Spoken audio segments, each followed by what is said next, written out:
본문은 사사기 8장이고요. 1절 말씀을 읽고 말씀 나누기 시작할게요. 에브라임 사람들이 기드온에게 이르되 내가 미디안과 싸우러 갈 때에 우리를 부르지 아니하였으니 우리를 이같이 대접하면 어찌 됨이냐 하고 그와 크게 다투는지라. 아멘. 리더는 중심이 분명해야 한다라는 제목이고 오늘 기드온의 마지막 시간입니다. 그런 거죠. 균형을 잡아야 할 중요한 타이밍이 있다라는 거예요. 그리고 균형을 잘 잡으려면 중심이 있어야 되는 거죠. 저울의 원리와 같습니다. 저울 가운데는 뾰족하게 이렇게 중심을 잡아주는 중심축이 있잖아요. 그런 것처럼 축이 분명할 때 어느 한쪽으로 기울어지지 않을 수 있다라는 거죠. 사사기 8장 이제 미디안 전투에서 승리하잖아요. 미디안과의 싸움에서 그 이후에 벌어지는 이야기들을 소개해주고 있죠. 기드온은 300명의 병사를 데리고 이제 미디안 군대 13만 5천 명과 싸워서 승리해요. 있을 수 없는 일이죠, 사실은. 근데 어쨌든 하나님이 승리하게 하십니다. 사사로서 성공적인 결과를 이제 만나게 되죠. 그리고 이 성공이라고 하는 이 위험한 선물을 받은 기도, 과연 그가 어떤 자세로 이 성공을 받아들이고 또 어떻게 이 성공에 대처해 나아가는가. 이 과정이 8장에 기록되어져 있는데 그 과정 묵상하다 보면 아주 중요한 메시지를 얻게 됩니다.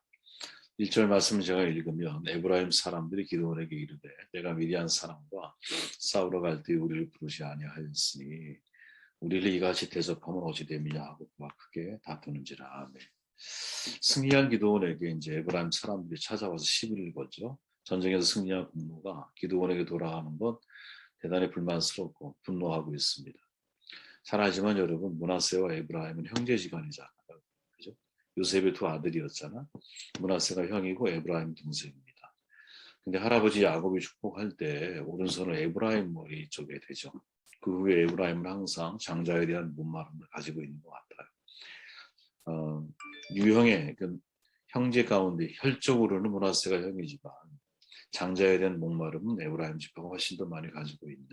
근데 기드온이 여러분 지난번에 말했지만 므낫세 지파이거든요.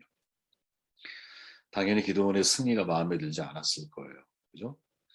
그래서 이렇게 분노하는 마음으로 기드온에게 이제 말을 하고 있죠. 그러자 기드온이 뭐라고 말하느냐? 눈으로 따라와 보세요. 기드온이 그들에게 이르되 내가 이제 행한 일이 너희가 한 것에 비교되겠느냐? 에브라임의 끝물 포도가 아비에셀의 만물 포도가 낫지 아니하냐? 하나님이 미디안의 방배 오렙과 스웹을 너희 손에 넘겨주셨으니 내가 한 일이 어찌 능히 너희가 한 것에 비교되겠느냐 하니라. 기드온이 이 말을 하매 그때 그들의 노여움이 풀리니라. 기드온은 자신을 낮추죠. 상대를 높여줘요. 마음은 안 그랬을 거예요. 왜? 다 끝나고 났는데 수관학을 옮기려고 하는데 어떤 사람이 마음이 편하겠어요. 그죠? 근데 상대의 무례한 태도에도 불구하고 싸우지 않고 평화를 추구하죠.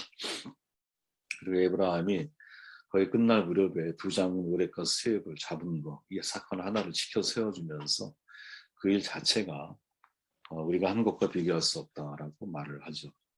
솔로몬의 말처럼 유순한 대답은 분노를 쉬게 하는 힘이 분명히 있는 것 같아요. 기드온이 그런 선택을 하죠. 그리고 나서 기드온이 300명과 함께 도망가는 적을 쫓고 있을 때 왕이 도망가잖아요. 15,000명의 병사가 왕과 함께 도망을 치거든요. 근데 그들을 쫓아가요. 그러다가 숫곳이라는 곳에 이르러요. 이제 배가 많이 고프죠, 당연히. 그죠? 배고프고 지치고 피곤한 상태에 있었기 때문에 그 숫곳 사람들에게 먹을 것을 요청을 해요. 그동안 미디안에게 이제 압제를 받았던 이 숫곳 사람들은 당연히 도와줘야 되는 걸 알죠. 근데 미디안 왕들이 아직 아직 잡히지 않았다라는 사실을 이제 알게 되면서 나중에 미디안 왕이 자신들에게 복수하면 복수하게 될 것에 대한 두려운 마음을 갖죠. 그러면서 기드온을 도와주지 않아요. 그때 기드온의 반응이 뭐냐? 기드온이 이르되 그러면 여호와께서 세바와 살문나를 내 손에 넘겨주신 후에 내가 들가시와 찔레로 너희 살을 찢으리라 하고 이렇게 말을 해요. 그리고 말 그대로 이제 기드온이 그 두 왕을 잡은 이후에 돌아와서 이 숫곳 사람들을 학살을 하죠. 학살을 해요. 그리고 또 이어서 벌어지는 일이 뭐냐면 이제 9절에 보니까 기드온이 또 분노의 사람들에게 말하여 이르되 내가 평안히 돌아올 때에 이 망대를 헐리라 이렇게 말을 해요. 분노의 사람들 역시 이제 같은 피해를 당하게 되는 모습을 성경은 소개하고 있죠. 근데 중요한 건 스콧과 분노의 사람들은 기드온에게 왼수가 아니라는 거예요. 네, 이들은 이방 사람들이 아니에요. 물론 스콧과 분노의 사람들에게 잘못이 없는 것은 아닐 거예요. 조금 위험이 있다 하더라도 기드온이 어떻게 보면 미디안과 싸우고 또 왕까지도 죽이기 위해 쫓아가는 과정 가운데 그것은 배고픔 달래줄 수 있지 않겠어, 도와줄 수 있지 않겠어요? 하지만 이제 두려움 때문에 도와주지 못하죠. 그죠? 그렇다고 하더라도 기드온이 보여주는 태도는 사실은 좀 전에 있었던 에브라임 사람들에게 대했던 것과는 너무나 다르다라는 거죠. 이 자체가 중요한 교훈이에요. 지금부터 우리가 읽는 기드온의 모습은 완전히 반면교사로서의 기드온의 모습입니다. 쉽게 말하면 기드온은 에브라임 지파에게는 되게 약하고 또 힘이 별로 없고 연약해 보이는 스콧 분리의 사람들에 대해서는 굉장히 강한 사람이라는 거죠. 토강여유라고 하는 사자성어가 있잖아요. 강하면 뱉고 부드러우면 삼키는 거예요. 기드온이 마치 이제 이런 모습이 있는 거죠. 강자에게 약하고 약자에게 아주 강한 사람인 거예요. 보통 우리가 일본 사람들, 우리가 이제 민주주의자가 되면 안 되겠지만 일본 사람들을 배열할 때 그들이 오래도록 가지고 있었던 특징 가운데 하나라서 아마 그렇게 말을 하는 것 같아요. 그죠? 토강요유적 사람들이. 과거 사무라이들이 길을 가다가 마음에 들지 않으면 누구든 죽일 수 있었다 그러잖아요. 그죠? 그러니까 강자가 살아남는 거야. 가다가 남자, 여자가 마음에 들었고 남자를 죽이고 여자를 취해. 이런 문화 속에 그 사람들이 살아왔거든요. 그러니까 쉽게 말하면 힘이 있으면 다 내 것, 독식하는 거예요. 그죠? 그러니까 당연히 강자에게 비굴해질 수밖에 없는 거고 약자에게 강해질 수밖에 없는 거지. 그게 그들의 의식 속에서는 자연스러운 거예요. 그죠? 자국의 원자폭탄을 터뜨렸던 미국에 대해서는 굉장히 약한 모습을 보이지만 조금이라도 나보다 약한 사람이라고 판단될 경우에는 짓밟아 버리는 거죠. 완전히 짓밟아 버리는 거예요. 유치원에서 어렸을 때 타인에게 피해를 주지 않는 건 매우 중요하게 이들이 가르친다 그러잖아요. 근데 정작 그들이 어른이 돼서 행동하는 내용을 보면 이 겉과 속이 완전히 다르죠. 그죠? 타인에게 피해를 주지 말아라 라고 말하는 것 속에 사실은 엄청난 개인주의가 숨겨져 있고 내가 예를 들어 상대보다 더 많은 힘을 가지고 있을 때는 상대를 짓밟는 것을 자연스럽게 받아들이고 그죠? 저는 하나님은 정반대라고 생각합니다. 하나님은 강자에게 강하고 약자에게 약하신 분이 있어요. 그죠? 증거가 뭡니까? 교만한 자를 무너뜨리시는 분이시고 여러분 겸손한 자를 사랑하시는 분이시잖아요. 우리가 하나님 앞에 누구나 다 약하지만 하나님의 성품을 우리가 닮아간다면 사실은 제가 볼 때 강자에게 강하고 약자에게 약한 것이 오히려 하나님의 성품에 더 가깝지 않나? 물론 둘 다 우리는 포용할 수 있는 사람이 되어야겠지만 적어도 토강여유, 즉 강하면 뱉고 부드러움 삼키려고 하는 거칠면 뱉고 부드러움 내가 자꾸 삼키려고 하는 이런 사람보다는 강자에게도 내가 좀 강하고 약자에게는 한없이 내가 좀 약해질 수 있는 왜? 그게 오히려 하나님의 성품에 더 가까운 것이 아닐까 그런 생각을 해봐요. 아무튼 기드온은 에브라임 지파에게는 대단히 약하고 숫고 분이엘 소수의 사람들에게는 굉장히 강한 모습을 보여주고 있다라는 거죠. 두 번째 12절 말씀을 제가 읽습니다. 세바와 살문나가 도망하는지라 기드온이 그들의 뒤를 추격하여 미디안의 두 왕 세바와 살문나를 사로잡고 그 온 진영을 격파하니라. 아멘. 기드온이 전쟁에 피하고 도망간 미디안 사람 쫓아가잖아. 끝까지 쫓아가. 15,000명이 도망자가 되거든요. 그러니까 13만 5천 명에서 12만 명이 죽은 거예요. 근데 그 속에 두 왕이 포함되어져 있었지. 포기하지 않아요. 겉으로 봤을 때 너무나 완벽한 승리를 거두는 거예요. 그죠? 그 어려운 가운데서도 300명의 병사를 들여 끝까지 쫓아와서 그 사람들을 완전히 잡아서 깨끗하게 정돈을 한다. 와, 이거 끝까지 책임지려고 하는. 그죠?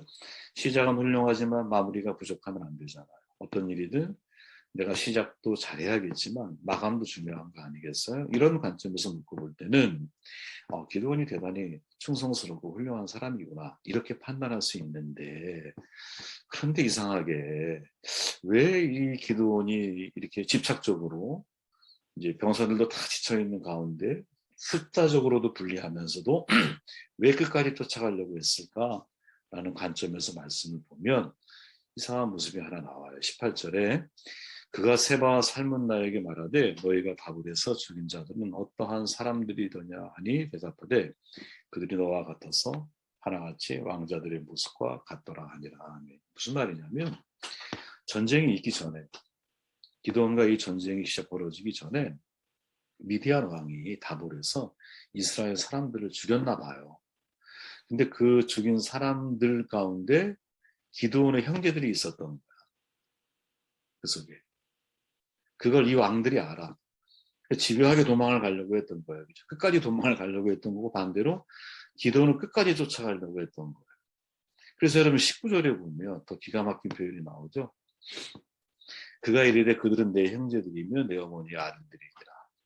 여호와께서 살아계심을 두고 맹세하노니 너희가 만일 그들을 살렸더라면 나도 너희를 죽이지 아니하였으리라 하고. 아멘. 근데 지금 여러분 기드온은 이제 공동체에 대한 사사로서의 사명을 감당하는 게 아니라 자기 개인적인 복수를 위해서 300명의 병사를 이끌고 끝까지 그들을 추적했다라는 거지. 이건 완전히 다른 의미입니다. 개인의 복수이냐 아니면 공동체의 사명이냐. 기도원의 선택은 개인의 복수였다라는 거지. 왜 이 표현 속에 그대로 담겨 있잖아. 하나님의 살아계심을 두고 내가 맹세한다. 너희가 만일 그들을 살렸더라면 그들이 누굽니까? 자기 형제들. 나도 너희를 죽이지 아니하였으리라. 이 말을 뒤집어 놓고 보면 기도원의 추격전은 여러분 자기 형제의 죽음이 없었다면 즉 개인의 복수심이 없었다면 그 추격전은 벌어지지 않을 수도 있었다라는 거거든요. 그죠? 벌어지지 않을 수도 있었던 거야. 근데 왜 그렇게 집요하게 끝까지 쫓아갔느냐? 복수를 위해서. 이게 나중에 어떻게 표현되냐면 20절에 보면 자기 아들에게 명령해요. 그의 맏아들 여들에게 이르되 일어나 그들을 죽여라. 왜 그 아들에게 이거 죽이라고 합니까? 네가 복수해라는 거지. 응? 아버지의 가족들에 대한 이 가족에 대한 복수를 놓고 아들에게 맡겨. 근데 이 아들은 아직 두려워 어려서 그래서 칼을 빼지 못해. 그러니까 기드온이 대신 그 일을 하죠. 그러니까 전체적인 내용이 뭐냐면 복수 열전인 거예요. 의미가 완전히 달라지죠. 의미가 완전히 달라지죠. 내가 인생을 살아가면서 개인적인 복수를 위해서 살아가는가 아니면 공동체의 사명을 위해서 인생을 살아가는가. 공동체를 개인의 복수를 위한 도구로 사용하는 것. 이게 300명의 병사를 데리고 간 사건의 핵심이죠. 왜? 기드온이 아무리 사사여도 자기 개인의 복수를 위해서 300명이 지쳐있는 사람들을 데리고 움직인 거니까. 하나님이 보실 때. 이게 우리가 내면을 잘 살펴야 되는 거예요. 그죠? 그런데 그 결과가 뭐냐. 가다가 4절에 보세요. 4절에 보면 기드온과 그와 함께한 자 300명이 요단강에 이르러 건너고 비록 피곤하나 추격하며 그가 숲곳 사람들에게 이르되 나를 따르는 백성이 피곤하니 청하건대 떡덩이를 주라.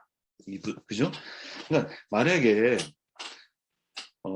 개인적인 복수를 위해서 300명의 병사를 데리고 가지 않았다. 추격전이 없었다면 숲곳 사람들과의 만남도 이루어지지 않았을 것이고 숲곳 사람들이 떡을 주지 않았다는 이유로 나중에 그 사람들을 아주 학살하는 일도 벌어지지 않았을 것. 동족상잔이거든요. 그러니까 개인적인 복수를 위해서 출발한 것이 결과는 어떻게 이루어지고 있느냐? 공동체에 대해서 오히려 더 파괴적인 결과들을 만들어내고 있다. 그죠? 이게 상당히 무서운 이야기인 것 같아요. 사실은 이 모습이 우리가 거의 기도원에 대해서 이 부분을 다루지 않았는데 이건 상당히 무서운 내용이구나. 이게 내가 공동체 사명을 먼저 생각하는가 아니면 공동체를 개인의 복수, 개인의 나를 위한 도구로 공동체를 생각을 하는 그 차이에 의해서 결과는 완전히 달라지는 거죠. 바울이 말하잖아요. 너희들이 원수 갚지 마라. 하나님의 진노하심이 맡겨.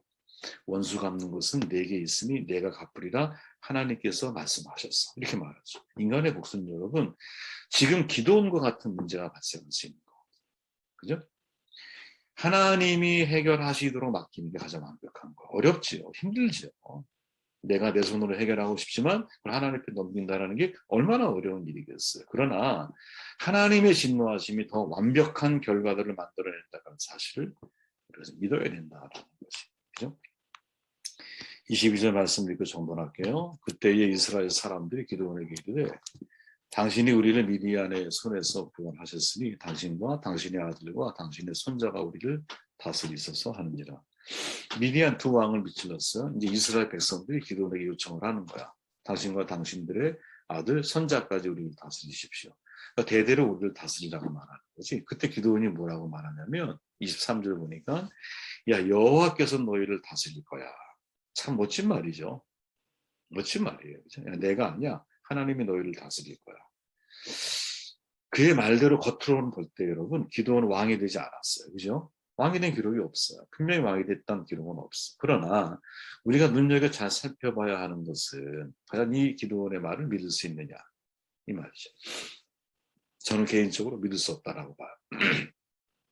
그 말이 진심이라면 행동으로 증명이 돼야 되는 거거든요. 이제 많은 분들이 그런 말을 해요. 그죠? 우리가 하나님 말씀을 듣고 배우고 알아. 근데 왜 실천하지 않아? 실천하지 않으면 아무 소용이 없어. 말씀을 현실에서 아무 의미가 없는 거 아니야? 이런 얘기 하는 분들이 가끔 있거든요. 네. 저도 그런 경험을 할 때도 있고. 근데 여러분, 저는 이제 말씀이 이론이기 때문에, 지식이기 때문에 그런 것이 아니라, 말씀 자체가 사실은 행동이거든요. 행동을 요구하기 때문에. 근데 말씀 자체의 행동에 대한 메시지를 우리가 끌어내지를 못하는 거지. 말씀을 들으면서 내가 이 행동을 해야 된다라고 하는, 당연히 이렇게 살아야 된다라고 하는 마음을 우리가 북돋아주고, 그렇게 그 상대에게 하나님의 마음을 제대로 전달을 해야 한다고 저는 생각을 하거든요. 네, 조금 곁길로 빠졌는데, 아무튼 다시 돌아와 보면, 기도원이 여러분, 이제 그 말이 진심이라면 그 말이 행동으로 나타나야 되는 거지. 그런데 기도원의 그 이후의 모습을 보면 전혀 다르다라는. 첫째, 기도원이 전리품을 자기가 취해요. 24절에 보니까. 그죠? 백성들에게 탈취한 금고리를 요구를 해. 다 합쳐보니까 한 20kg 정도가 돼. 상당히 많은 엄청난 돈이죠. 그죠? 그리고 미디안 왕들이 입었던 자세 의복과 장식. 뭐냐면 왕의 의복을 말하는. 그거를 자기가 취해. 왜 취했을까요? 아무도 몰라요. 그지? 기도원만 알아. 왕이 되고 싶었던 것은 아닌가. 두 번째 보면 여러분 27절에 보니까 금으로 에봇을 하나 만들어. 에봇은 여러분 제사장들이 입는 옷이잖아. 그죠? 근데 그걸 금으로다 만들어서 그것을 자기의 성읍 오브라에 두어. 그랬더니 사람들이 그것을 우상으로 섬기게 돼. 마지막에 보니까 그게 기도원의 가문의 올무가 되죠. 이 엄청난 잘못이거든요. 제사장이 아니잖아요. 레위지파 사람이 아니야. 근데 왜 에봇을 만들면 왜 또 그걸 금으로 만들어? 그걸 또 왜 자기 집 사람들이 그걸 음란하게 섬기게 가만히 둬. 이게 나중에 문제가 되는 거지. 그러니까 우상화가 되고 있는 거죠. 우상화가. 그래서 세 번째 30절에 보니까 많은 아내를 둬. 자식이 70명이었잖아요, 여러분. 그중에 한 첩이 낳은 아들의 이름이 아비멜렉이었던 거야. 내 아버지는 왕이다. 그러니까 여호와가 너희들을 다스릴 거야라고 말은 그렇게 했는데 그 이후에 기드온이 선택해 나아가는 모습을 보면 그는 철저하게 자기중심적으로 살아간다는 거죠. 철저하게 자기 인생의 주인이 내가 됐고 철저하게 자기 자신을 왕으로 사실은 생각하며 살아갔던 게 맞고 심지어 자기 자신이 얼마나 교만해졌는지 자기를 우상화시켜버리는 거죠. 금으로 에봇을 만들어 그것이 나중에 기드온의 올무가 되는. 이게 여러분 우리가 출애굽기 할 때 이야기 말씀 나눴죠. 왜 우상을 섬기지 말라고 말씀하시느냐. 이 우상은 여러분 내 욕망의 표현뿐 아니라 절대 우상은 권력자의 편이지 가난한 자의 편이 아니거든요. 힘 있는 사람이 자기 자신을 우상으로 만들어서 신으로 만들어서 신적인 존재로 만들어서 어마어마한 피라밋 같은 대신전을 져놓고 사람들을 거기에 종속되게 만들고 노예화시켜가는 과정이거든요. 그래서 하나님은 절대 눈에 보이는 우상을 섬기지 말라, 만들지 말라라고 말씀하는 거거든요. 근데 기도원의 모습을 보면 말로는 여호와께서 너희를 다스릴 거야 라고 말하지만 속으로는 자기가 다스리고 있는 거죠. 자기가 왕이 되고 있는 거야. 오죽하면 아들의 이름을 내 아버지는 왕이다라고 적겠어요. 그죠? 말씀을 정돈해 볼게요, 여러분. 야, 기도원의 8장에서의 모습, 완전히 반면교사로서의 모습이야. 그는 겉으로 보았을 때는 여러분 아주 좋은 일을 하는 것 같아요. 지금까지 드렸던 말씀처럼 겉으로 보았을 때는 그죠? 사명을 따라서 왕을 이렇게 쫓아간 거, 추격한 것 같지만 실은 그 속에 복수심이 깔려 있고 에브라임 지파와 숙부 사람들을 대하는 모습, 겉으로 보았을 때는 그죠? 그 참 겸손해 보이는 사람이지만 약자에 대해서는 한없이 대단히 냉정하고 대단히 강한 자의 모습을 보여주고 있다는 거죠. 여호와가 너희를 다스릴 거야. 겉으로 볼 때는 여러분 하나님에 대한 정말 하나님에 대한 주인 의식을 가지고 있는 것 같아. 하나님을 주인으로 섬기려고 하고. 그런데 속으로 들어가 보면 철저하게 자기 중심적인 삶을 살아가고 있고 자기를 왕으로 사람들에게 세워나가는 모습을 보여주고 있다는 거죠. 야, 내 중심은 어디에 있는가? 도대체 나의 중심은 어디에 겨우 기울어져 있는가? 이거를 좀 살피는 하루가 되었으면 좋겠어요.